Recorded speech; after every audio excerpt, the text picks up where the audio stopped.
Mark టీవీలో మీ business and personal promotions కోసం కింది నంబర్కు కాంటాక్ట్ చేయండి.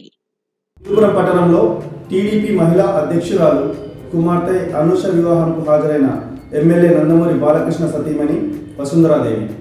ఈ సందర్భంగా పట్టణ టీడీపీ మహిళా అధ్యక్షురాలు విజయలక్ష్మి ఆహ్వానం మేరకు ఎమ్మెల్యే నందమూరి బాలకృష్ణ సతీమణి వసుంధరాదేవి హిందూపురం పట్టణానికి విచ్చేసి అనూష అనిల్ కుమార్లను ఆశీర్వదించారు.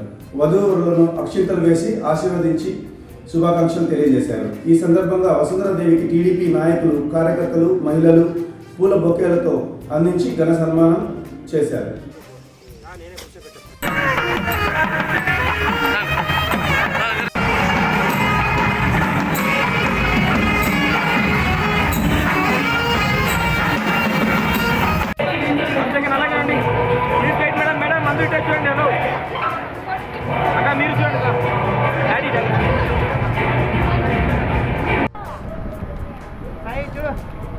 మేడం ఒక్క నిమిషం మేడం. Thank you madam.